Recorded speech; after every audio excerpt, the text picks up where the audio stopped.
ಸಂಪ್ರದಾಯಕ್ಕೆ ಒಂದಾದ ಗೌರಸಮುದ್ರ ಮಾರಮ್ಮ ಜಾತ್ರೆ ಈ ಭಾಗದ ಸಂಸ್ಕೃತಿಯ ಪ್ರತೀಕವಾಗಿದೆ.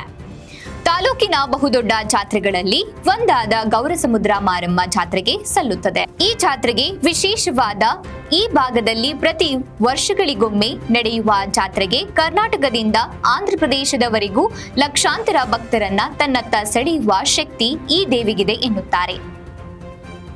ಈ ದೇವಿಗೆ ಲಕ್ಷಾಂತರ ಭಕ್ತರು ಈ ಜಾತ್ರೆಗೆ ಸಾಕ್ಷಿಯಾಗುತ್ತಾರೆ. ಬರದ ನಾಡು ಎಂದು ಹಣೆಪಟ್ಟಿ ಕಟ್ಟಿಕೊಂಡ ಚಳ್ಳಕೆರೆಯಲ್ಲಿ ಕುಡಿಯುವ ನೀರಿಗೆ, ದನಗಳ ಮೇವಿಗೆ ಬರವಿರಬಹುದು. ಆದರೆ ಹಬ್ಬ ಹರಿದಿನಗಳಿಗೆ ಯಾವುದೇ ರೀತಿಯಲ್ಲಿ ಬರವಿಲ್ಲ.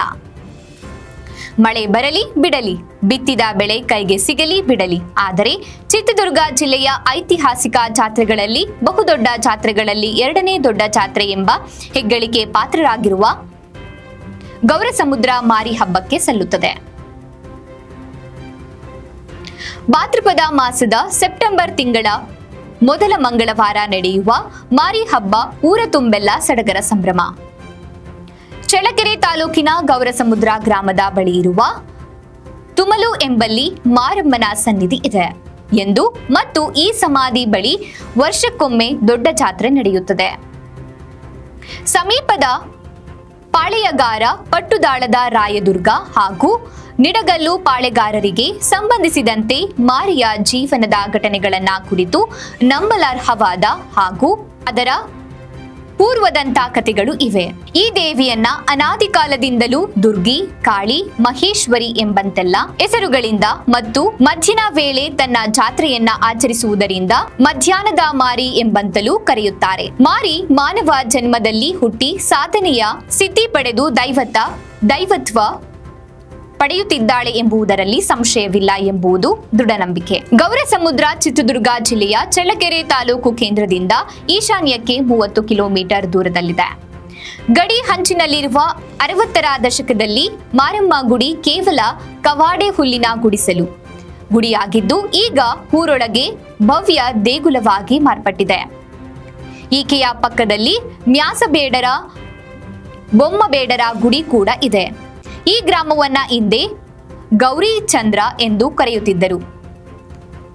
ಕಾಲಕ್ರಮೇಣ ಉಚ್ಚಾರದಲ್ಲಿ ಗೌರಚಂದ್ರ, ಗೌರ್ಚಂದ್ರ, ಗೌರ್ಸಂದ್ರ, ಗೌರಸಮುದ್ರವಾಯಿತು.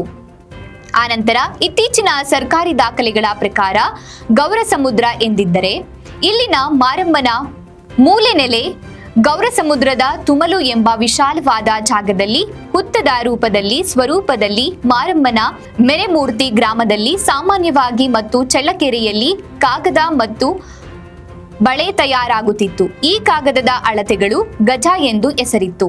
ಯರಮಂಚನಾಯಕ ಆಗಿನ ಕಾಲದ ದೊರೆಯಾಗಿ ದೇವತೆಯ ಸೇವೆ ಮಾಡುತ್ತಿದ್ದು ದೇವರ ನಂಬಿಕೆಯ ಪ್ರತೀಕವಾಗಿದೆ. ದೇವಿಯು ಗೌರಸಮುದ್ರದಿಂದ ತುಮಲುಗೆ ಹೋಗುವ ಹಾದಿಯ ಮಧ್ಯದಲ್ಲಿ ಬಾವುಟ ಹಿಡಿದು ಮುಂದೆ ಸಾಗಬೇಕು ಮತ್ತು ಈ ತುಮಲಿನಲ್ಲಿ ಯರಮಂಚನಾಯಕ ಸುಮಾರು 20 ಅಡಿ ಎತ್ತರದ ಸುಂದರ ಕಲಾತ್ಮಕವಾದ ದೀಪ ಹೇರಿಸುವ ಕಲ್ಲಿನ ಕಂಬ ನಡೆಸಿ ಜಾತ್ರೆಯಲ್ಲಿ ಮಾರಿಯ ಹರಕೆ ತೀರಿಸಲು ಭಕ್ತಾದಿಗಳು ಬಾಯಿಗೆ ಬಾಯಿ ಬೀಗ ಮತ್ತು ಬೇವಿನ ಸೀರೆ ಮತ್ತು ಇನ್ನಿತರೆ ಹರಕೆಗಳನ್ನ ತೀರಿಸುತ್ತಾರೆ.